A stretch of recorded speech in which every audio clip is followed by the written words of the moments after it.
제9권 세례와 새 출발 그리고 어머니의 죽음. 아우구스티누스는 회심 후에 수사학 교수직을 사임하기로 결심하고 친구인 베레쿤두스가 소유하고 있던 가시케아쿰의 별장으로 거주지를 옮겨서 거기에서 성경을 읽고 묵상하며 책들을 저술하는 일을 하며 세례를 준비해서 자신의 아들인 아디오다투스와 알리피우스와 함께 암브로시우스의 밀라노 교회에서 세례를 받는다. 그는 아프리카에서 하나님의 일을 하기로 결심하고 일행들과 함께 고향으로 돌아가던 도중에 오스티아에서 어머니와 함께 환상 체험을 하게 되는데 거기에서 어머니가 돌아가신다. 아우구스티누스는 어머니로부터 들은 그녀의 어린 시절과 결혼 생활을 회상하고 어머니를 비롯한 하늘의 예루살렘에 있는 모든 성도들을 위한 감동적인 기도를 드리고 나서 독자들에게 어머니를 위한 기도를 부탁하는 것으로 자신의 자서전적 이야기를 끝맺는다. 이때 그의 나이는 32세였다. 제1장 회심의 기쁨을 노래함. 1. 여호와여, 나는 진실로 주의 종이요 주의 여종의 아들 곧 주의 종이라. 주께서 나의 결박을 푸셨나이다. 내가 주께 감사제를 드리리이다. 나의 심장과 나의 혀가 주님을 찬송하고 나의 모든 뼈가 여호와와 같은 이가 누구냐고 말합니다. 그렇게 말할 때에 내게 응답하셔서 내 영혼에게 나는 내 구원이라고 말씀해 주십시오. 나는 누구였고 나는 어떤 자였습니까? 나의 행위들에 악하지 않은 것이 있었습니까? 설령 나의 행위들에 악한 것이 없었다고 하더라도 나의 말들에 악하지 않은 것이 있었습니까? 설령 나의 말들에 악한 것이 없었다고 하더라도 나의 의지에 악하지 않은 것이 있었습니까? 하지만 주님은 선하시고 자비로우셔서 내가 처해 있던 저 죽음의 깊은 구덩이에 그 오른손을 넣으셔서는 내 마음의 깊은 곳에 자리 잡고 있던 저 타락의 시면을 마르게 해주셨고 그 결과 이제 나는 내가 원하였던 것들을 원하지 않게 되었고 주님이 원하신 것들을 원하게 되었습니다. 하지만 도대체 나의 자유의지는 그 오랜 세월 동안 어느 깊고 은밀한 곳에 꽁꽁 숨어 있다가 한순간에 불려 나와서 나로 하여금 나의 돕는 자이시고 나의 구속자이신 그리스도 예수께서 메워주신 저 쉬운 멍에를 내 목에 매게 하고 저 가벼운 짐을 내 어깨에 매게 하였던 것입니까? 전에는 저 쓰레기 같은 것들이 나에게 달콤한 것들이었지만 이제는 그것들로부터 벗어난 것이 내게 너무나 큰 달콤함이 되었고 전에는 그것들을 잃어버릴까봐 두려워하였지만 이제는 그것들을 놓아버린 것이 내게 너무나 큰 기쁨이 되었는데 이것은 모두 참되시고 가장 달콤하신 주님이 내게서 그것들을 내쫓아 주셨고 그것들이 내쫓긴 바로 그 자리에 친히 들어와 주셨기 때문이었습니다. 주님은 모든 쾌락보다 더 달콤하시지만 혈과 육에 대하여 달콤하신 것은 아니고 모든 빛보다 더 밝으시지만 모든 은밀하게 감춰진 것들보다 더 은밀하게 감춰져 계시며 모든 존귀한 것들보다 더 존귀하시지만 스스로 존귀하다고 자처하는 자들에게는 존귀해 보이지 않는 분입니다.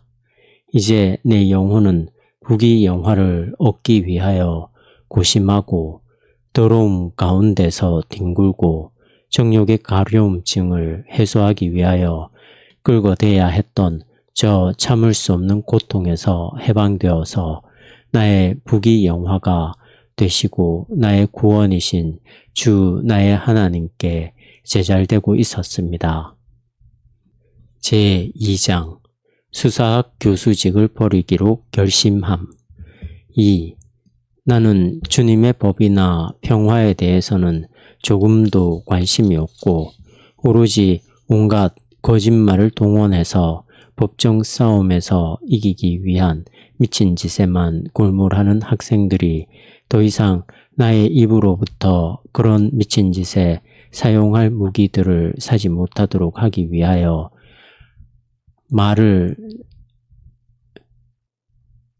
사고 파는 시장에서 내 혀로 말을 팔아 돈을 버는 일을 시끄럽게 소란을 피우며 그만두는 것이 아니라 아주 조용히 물러나기로 주님 앞에서 결심하였습니다. 다행히 추수기 방학이 며칠 남지 않아서 나는 그때까지 기다렸다가 정식으로 사직하고서 이제는 주님의 오해서 속량을 받아 주님의 것이 되었으니 앞으로는 나를 시장에 내다 팔지 않기로 마음을 먹었습니다. 나의 이러한 계획은 주님 앞에는 고하였지만 다른 사람들은 알지 못하였고 오직 우리 친구들만 알고 있었습니다. 왜냐하면 주님은 우리가 주님께 올라가는 노래를 부르면서 눈물 골짜기를 떠나 주님께 나아갈 때 도와주는 척 하면서 도리어 반대하고 먹여주는 척 하면서 도리어 잡아먹는 저 속이는 혀에 대항할 수 있도록 해주시기 위하여 날카로운 화살과 활활 타는 숯불을 우리에게 주셨기는 하지만 우리는 이 일을 아무에게도 알리지 않기로 하였기 때문이었습니다. 3.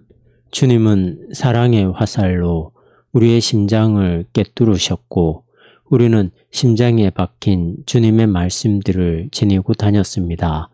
그리고 주님으로 말미암아 검게 물들어 있던 모습에서 희고 눈부시게 빛나는 모습으로 변화를 받아 사망에서 생명으로 옮겨간 주님의 종들이 보여준 모범들은 우리의 사고의 그릇 속에 가득 담겨져서 우리의 극심했던 무감각함과 무기력증을 태워 없애주었기 때문에 우리는 또다시 저 깊은 어둠의 심연 속으로 미끄러지는 일은 없었고 도리어 우리를 맹렬하게 타오르게 해주어서 설령 저 속이는 혀에서 온갖 반대의 바람이 불어온다고 해도 그 바람은 우리 속에서 타오르는 불을 꺼버리기는커녕 더욱더 활활 타오르게 해줄 것이었습니다.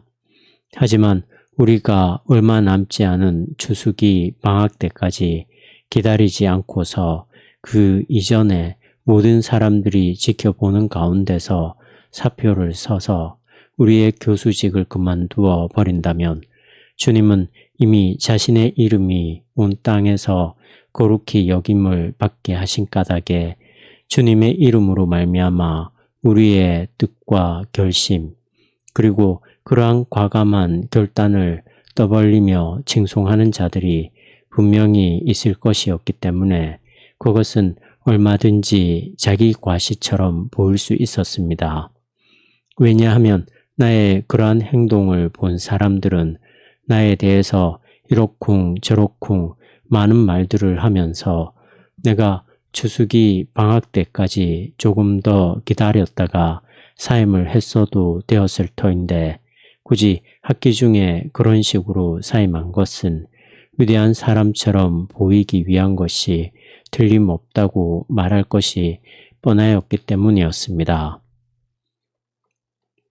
이렇게 우리의 그러한 행동이 구설수에 올라서 사람들이 나의 의도에 대해서 이런저런 추측을 하면서 이러쿵 저러쿵 말들을 많이 하고 우리의 선한 일이 욕을 먹게 된다면 그것이 나에게 무슨 유익이 되겠습니까? 4. 게다가 그 여름에 학교에서 과도한 수업 부담으로 인해서 나의 폐는 나빠지기 시작해서 숨을 깊이 들이마시기가 힘들어지고 통증이 느껴졌으며 또렷하게 말하거나 오랜 시간 말할 수 없게 되었는데 이것은 나의 폐가 병이 들었음을 보여주는 증거들이었습니다. 처음에 나는 당혹스러워하였습니다.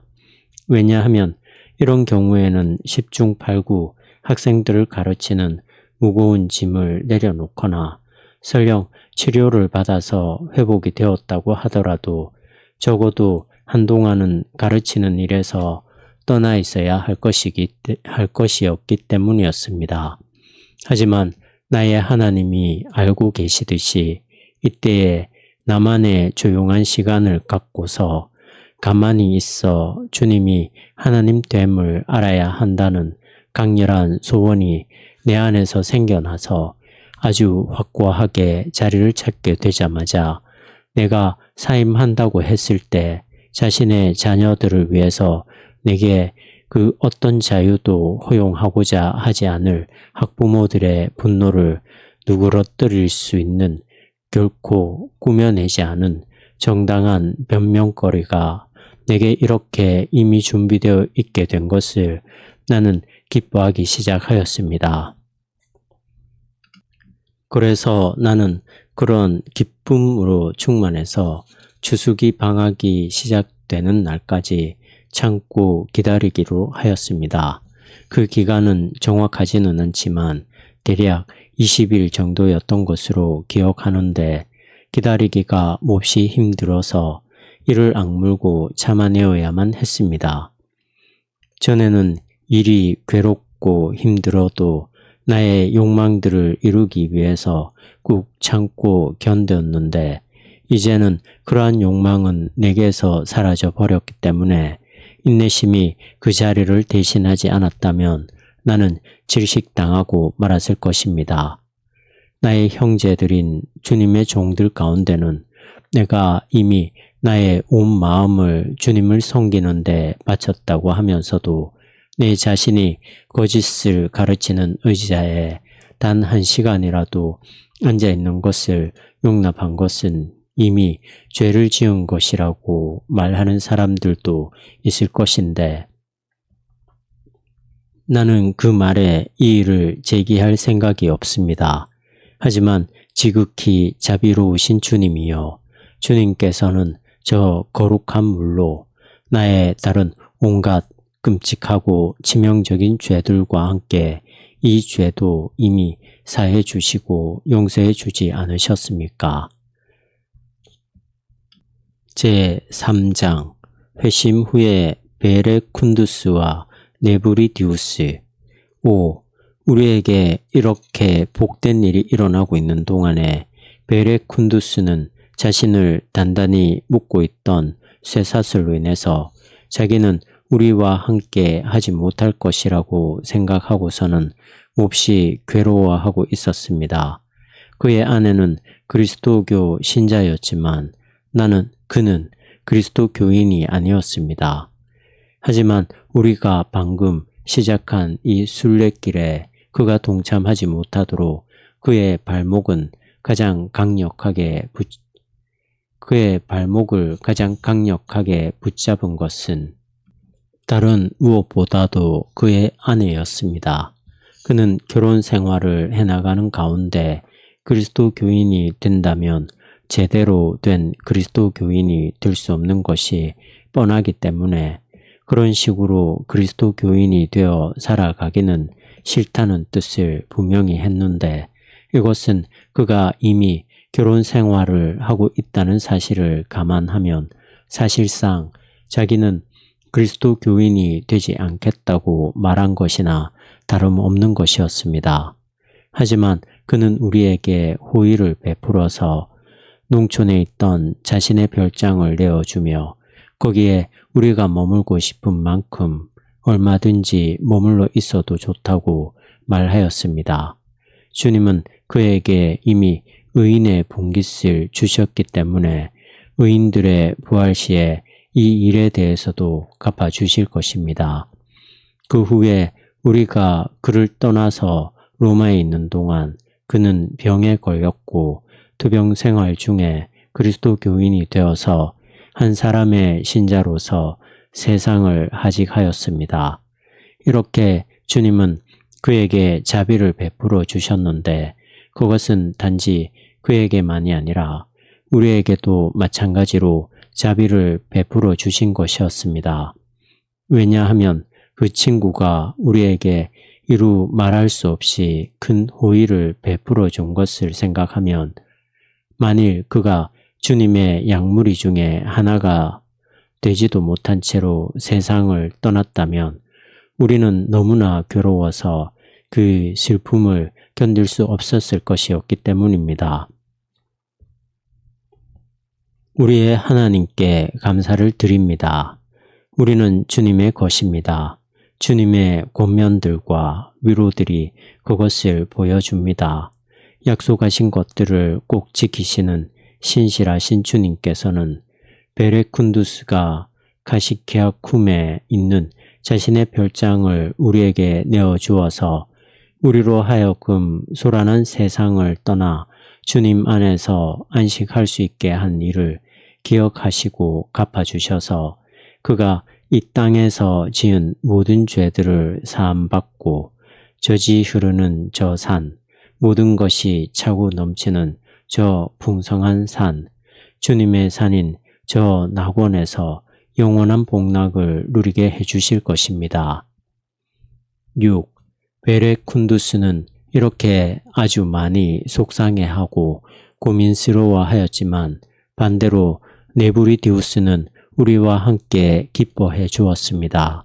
그는 아직 그리스도 교인이 아니었고 한때 진리이신 하나님의 아들은 실제로 육신을 입으신 것이 아니라 단지 그런 모양으로 나타나신 것일 뿐이라고 믿는 치명적인 오류의 함정에 빠져 있다가 거기에서 벗어나서 하나님의 아들에 대하여 우리와 동일한 생각을 갖게 되었고 진리를 아주 열심히 탐구하는 사람이기는 하였지만 아직 주님의 교회의 그 어떤 성례전들에도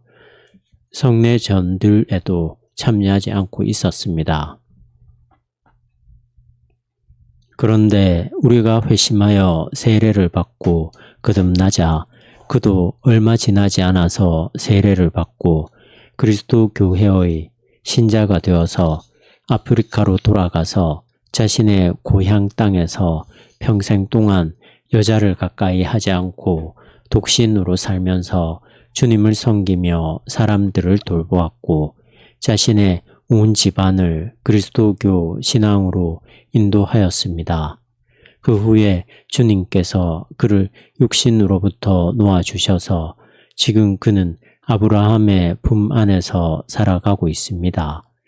아브라함의 품이라는 것이 무엇을 의미하든 나의 네브리디우스는 지금 거기에 살고 있습니다. 나의 소중한 친구인 그는 주님의 양자가 된 후에 이 땅에서 해방되어 거기에서 살아가고 있습니다. 그러한 영혼이 있어야 할 곳이 거기 외에 달리 어디 있겠습니까? 이 땅에 있을 때 그는 자기가 지금 살아가고 있는 그곳에 대해서 그와 마찬가지로 그곳에 대해서 별로 아는 것이 없었던 내게 자주 묻곤 하였습니다. 그는 전에는 지혜를 얻기 위해서 나의 입 쪽으로 자신의 귀를 쫑긋 세우곤 하였지만 이제는 자신의 신령한 입을 주님의 샘에 대고서 자기가 원하는 만큼 지혜를 마실 수 있게 되었으니 영원히 행복하게 살아갈 것입니다. 하지만 그가 그 샘에서 아무리 배불리 마신다고 하여도 나를 잊지는 않을 것입니다. 왜냐하면 그가 마시는 것은 주님이시고 주님은 우리를 결코 잊지 않으시고 늘 기억하고 계시기 때문입니다. 이것이 우리가 회심한 후에 우리 친구들 간의 상황이었습니다. 우리의 우정은 회심 후에도 여전하였기 때문에 우리는 우리의 회심으로 인해서 속상해하는 베레쿤두스를 위로하면서 그의 사정에 맞춰서 결혼 생활을 해 나가더라도 신앙을 가지라고 권면하였습니다. 또한 네브리디우스는 그리스도교 신앙을 거의 받아들이려고 하고 있었기 때문에 우리는 그가 우리를 뒤따라 신앙을 갖게 되기를 기다렸고, 우리가 기다리던 날들이 다 지나갔을 때에는 실제로 그는 그리스도교 신앙을 받아들이기 직전이었습니다. 우리가 기다리던 날들은 20여일에 불과하였지만 너무나 길고 오랜 기간처럼 느껴졌던 것은 모든 것에서 떠나서 한가롭고 자유롭게 내 마음의 깊은 곳에서부터 주님을 찬송하고자 하는 열망이 컸기 때문이었습니다.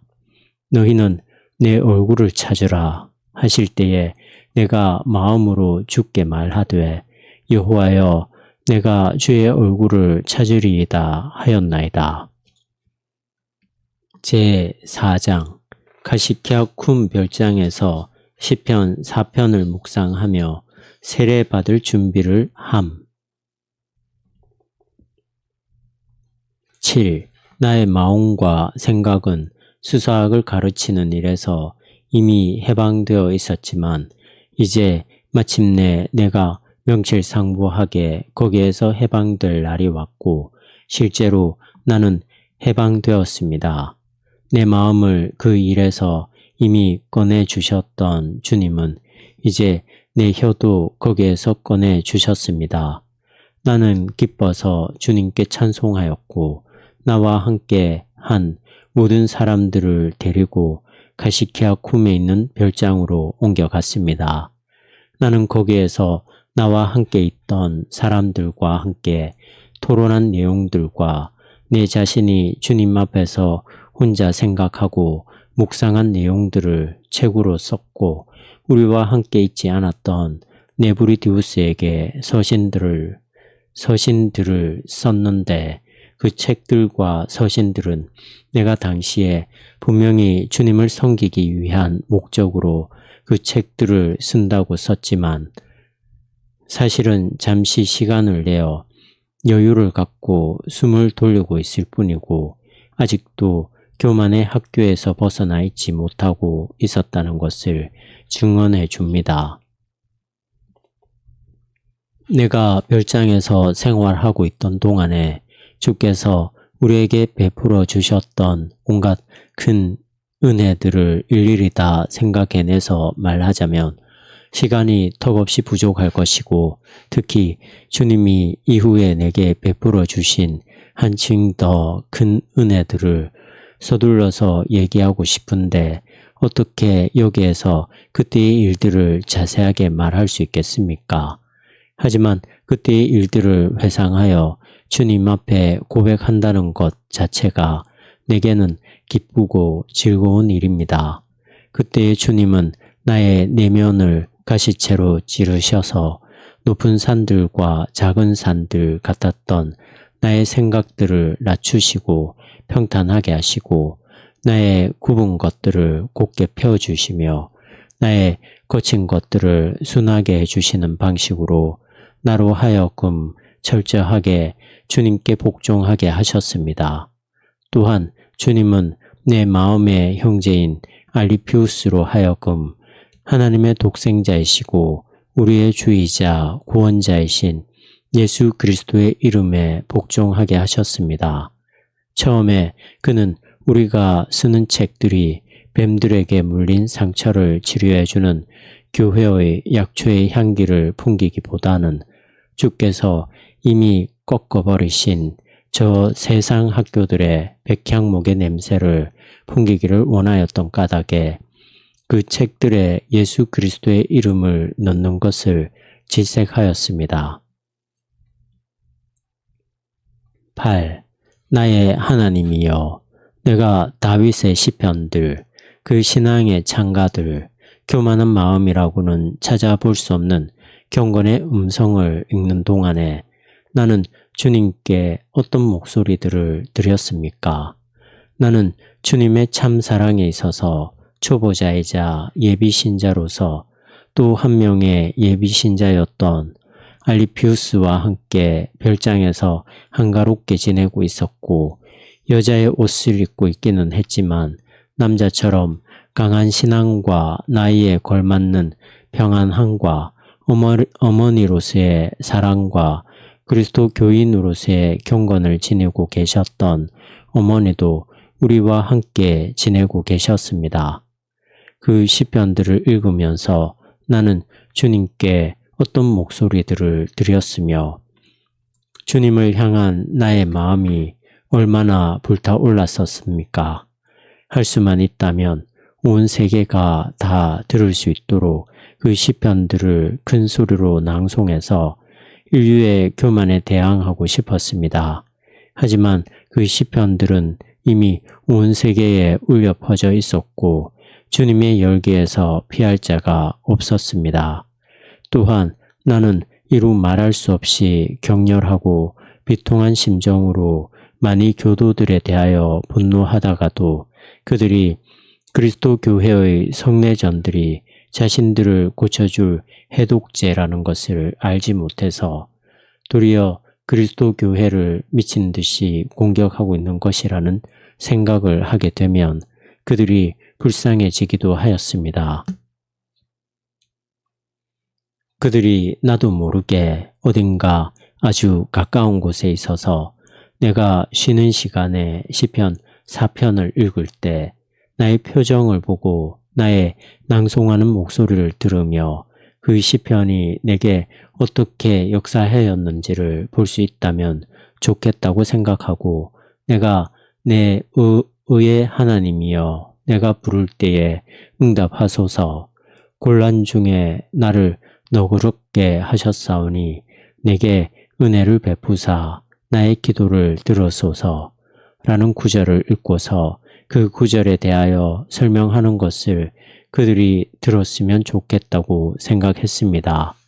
그러면서도 그들이 내가 그들로 하여금 들으라고 일부러 그렇게 설명하는 것으로 오해하지 않도록 하기 위해서 나는 내가 하는 말을 그들이 듣는 것을 몰랐으면 좋겠다고 생각했습니다.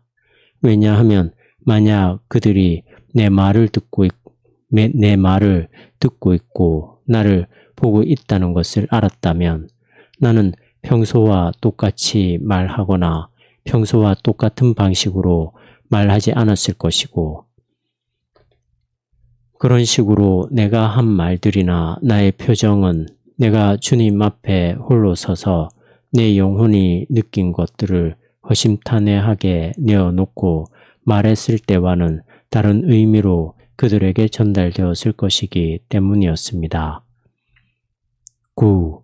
아버지여, 나는 한편으로는 두려워하고 떨면서도 다른 한편으로는 주님의 자비하심을 기뻐하며 소망으로 불타오르고 있었습니다. 그리고 나의 이 모든 감정들은 주님의 선하신 성령이 우리를 향하여 인생들아 어느 때까지 마음이 둔하여서 헛된 일을 좋아하고 거짓을 구하려는가 라고 말씀하셨을 때 나의 눈과 목소리를 통해 드러났습니다. 왜냐하면 나는 헛된 일을 좋아하였고 거짓을 구한 자였기 때문이었습니다. 주님은 자신의 거룩한 자를 죽은 자들 가운데서 일으키셔서 자신의 오른편에 함께 앉게 하심으로써 이미 영화롭게 하셨고 그렇게 영광을 받으신 그리스도께서는 저 높은 곳에서 자신이 약속하신 보혜사 즉 진리의 영을 보내주셨는데도 나는 그것을 알지 못하였습니다. 그리스도께서는 죽은 자들 가운데서 다시 살아나시고 하늘에 오르셔서 이미 영광을 받으셨기 때문에 이 땅에 성령을 보내주실 수 있으셨지만 그 이전에는 예수께서 아직 영광을 받지 않으셨으므로 성령이 아직 그들에게 계시지 아니하셨습니다. 그래서 선지자는 인생들아 어느 때까지 마음이 둔하여서 헛된 일을 좋아하고 거짓을 구하려는가. 여호와께서 자신의 거룩한 자를 영화롭게 하신 줄을 너희가 알지어다 라고 외쳤습니다.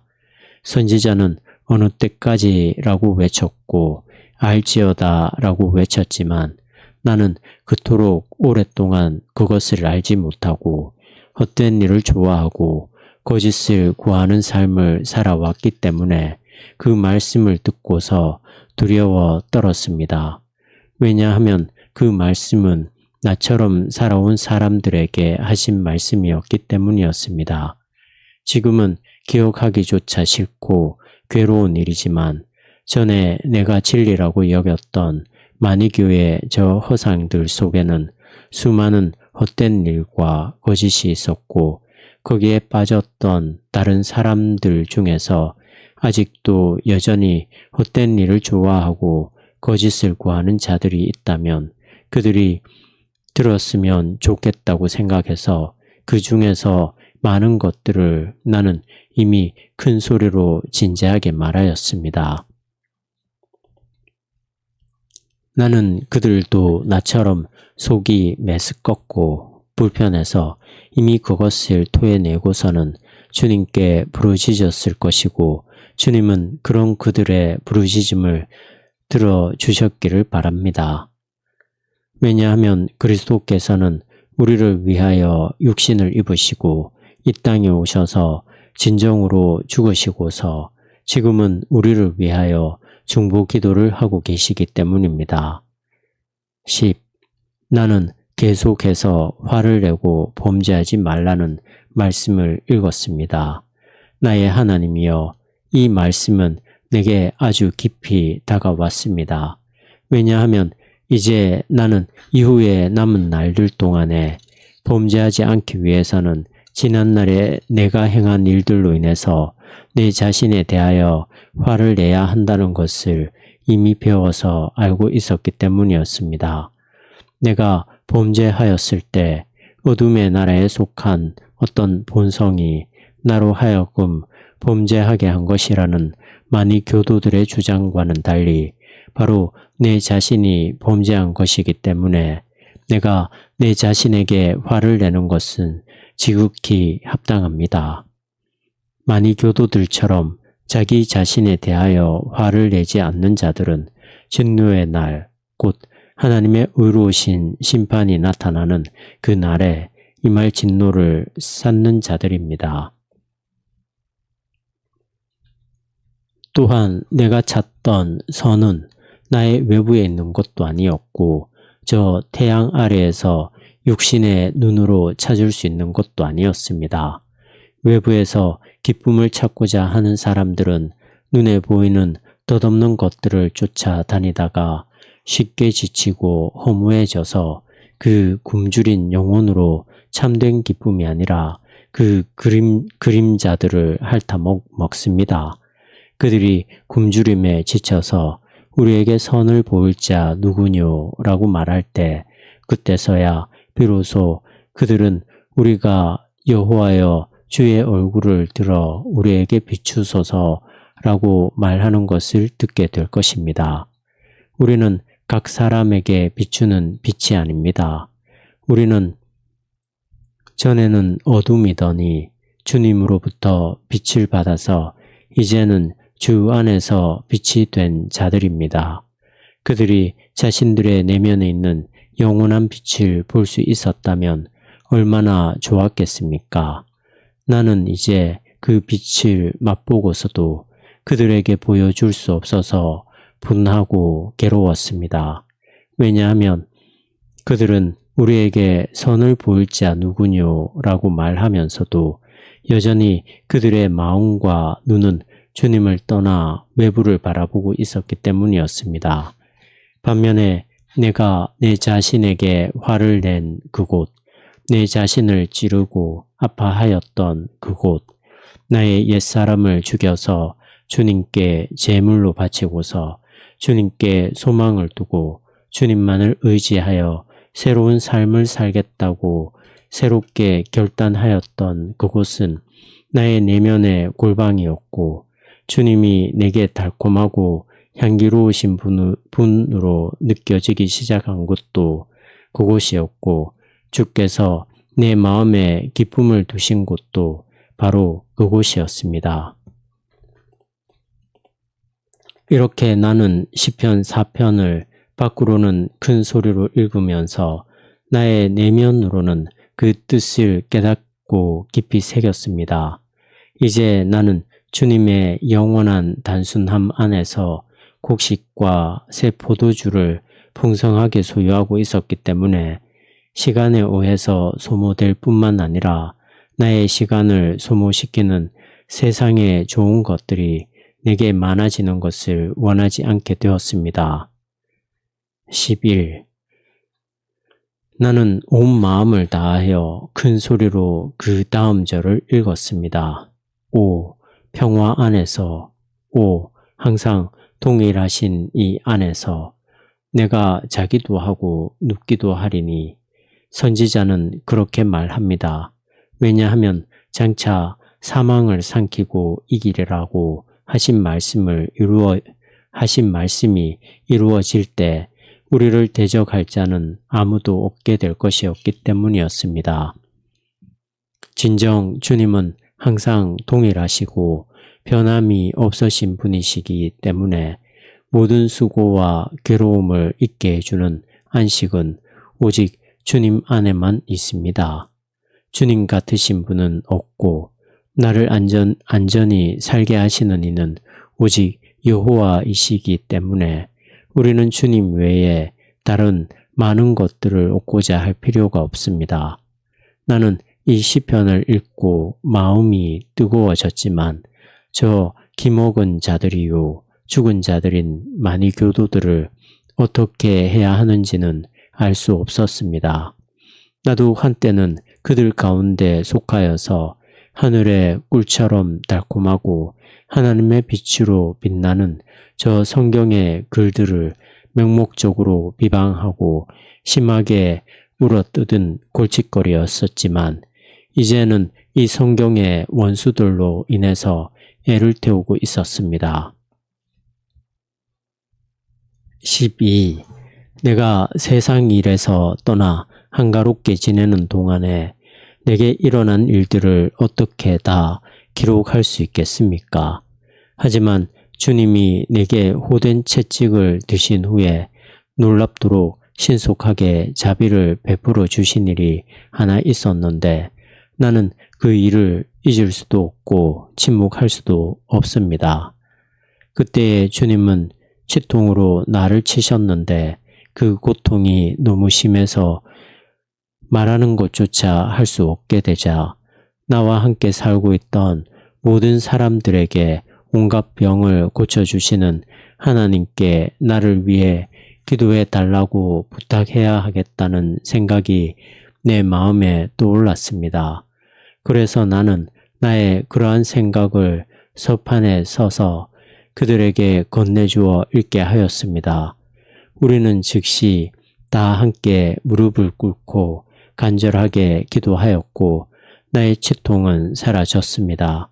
도대체 이 치통은 왜 생긴 것이고 지금은 어떻게 해서 씻은 듯이 사라져 버린 것입니까? 나의 주, 나의 하나님이여, 그때에 내가 얼마나 두려웠는지를 지금 고백합니다. 나는 그때까지 그런 경험을 한 적이 한 번도 없었기 때문에 주님의 깊으신 뜻을 마음에 새기고서 믿음으로 기뻐하며 주님의 이름을 찬송했습니다.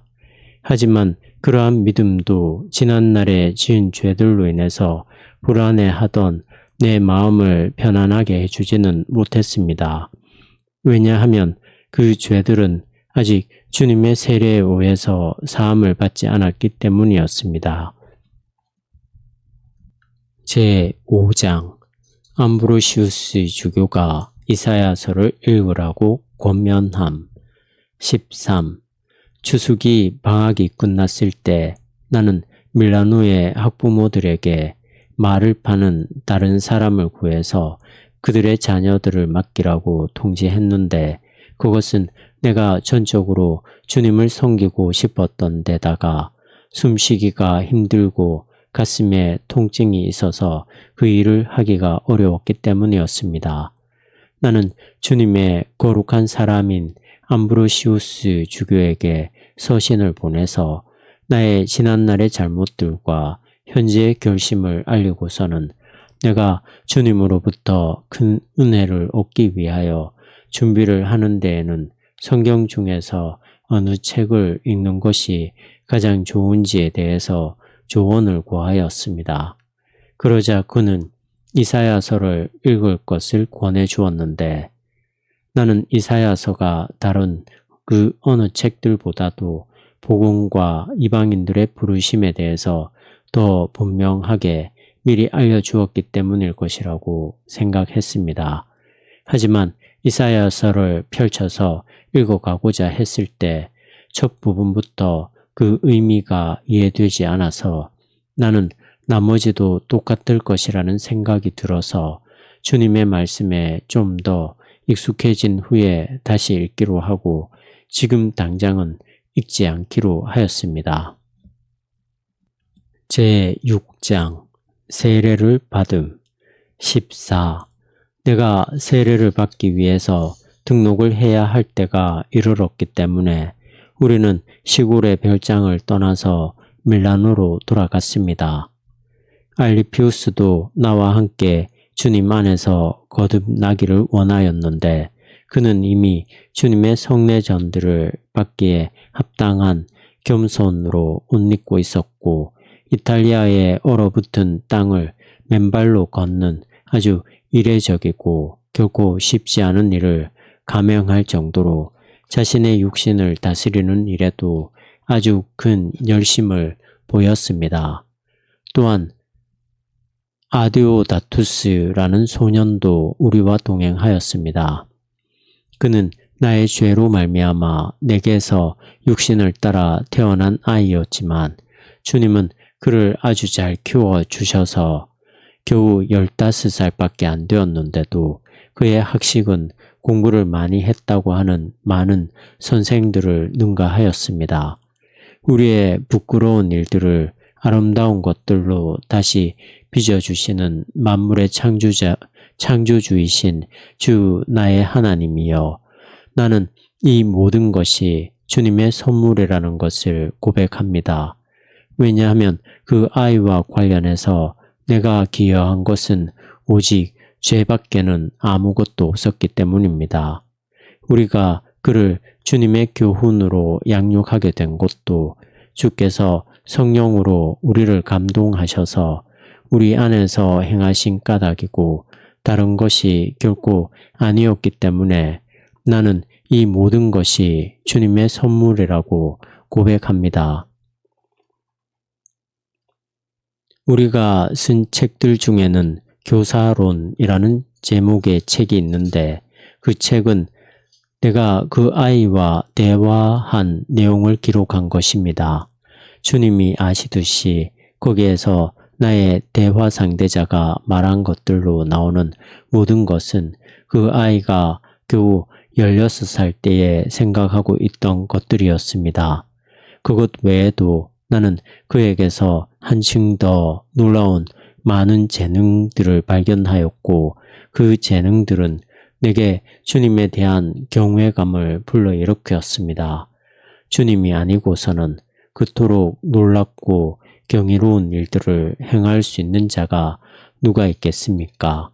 주님은 그의 생명을 이 땅에서 일찍 데려가셨습니다.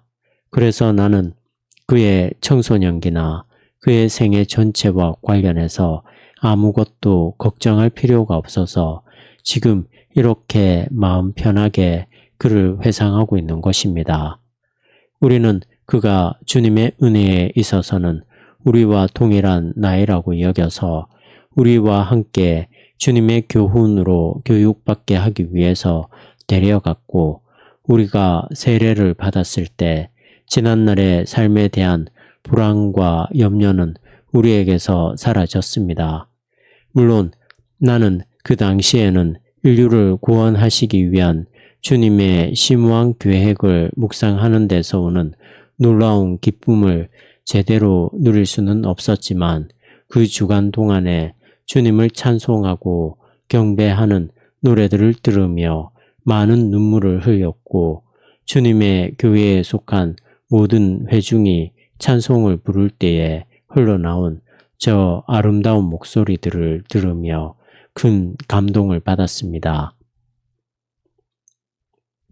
그 목소리들이 내 귀 속으로 흘러들어오고 진리가 내 마음속에 부어지자 거기로부터 경건의 감정이 넘쳐 흘러나와서 저절로 눈물이 쏟아져 내렸습니다. 이 모든 것이 내게는 행복이었습니다. 제7장 신자들이 함께 찬송을 부르는 관습의 유래와 암브로시우스 15. 밀라노 교회에서 모든 형제들이 한 마음과 한 목소리로 아주 열렬하게 찬송함으로써 위로하고 격려하는 이러한 방식이 도입된 지는 얼마 되지 않았습니다. 1년보다 더 오래전이 아니라 대략 1년 전쯤에 발렌티니아누스가 어린 나이에 황제로 등극하고 나서 섭정을 하고 있던 그의 어머니 유스티나가 아리우스파에 빠져서 자신이 신봉하던 그 이단을 위해서 주님의 사람인 암브로시우스를 박해하는 일이 벌어졌습니다. 경건한 무리들은 교회에 모여서 밤을 지새우며 주님의 종이자 그들의 주교인 암브로시우스와 함께 기꺼이 죽겠다는 각오로 농성을 하였는데 주님의 여종인 나의 어머니도 밀라노 교회와 그 주교를 지키기 위하여 함께 염려하고 철야하는 데 주도적으로 동참하면서 교회에서 기도하며 지냈습니다. 당시에 우리는 아직 주님의 성령의 열기로 뜨거워져 있지 않아서 냉랭한 반응을 보이기는 하였지만 도시 전체가 크게 놀라고 발칵 뒤집혀 있었기 때문에 우리도 흥분되어 있었습니다. 이때 동방교회의 본을 따라서 사람들이 슬픔으로 인하여 기진맥진하게 되는 것을 막기 위해서 찬송들과 시편들을 다 함께 부르는 관습이 시작되었고 그때부터 지금까지 이 관습은 전 세계의 거의 모든 회중 가운데서 정착되어서 많은 사람들이 따라하게 되었습니다. 16. 그때 주님은 환상을 통해서 암브로시우스 주교에게 순교자들인 프로타시우스와 게르바시우스의 유해가 있는 곳을 알려주셨는데 이것은 그 오랜 세월 동안 이 두 순교자의 유해를 주님만이 아시는 은밀한 곳에 섞지 않게 보존해 두셨다가 섭정 역할을 하던 여자의 광분함을 제지하시기 위하여 적절한 때에 세상에 드러내신 것이었습니다.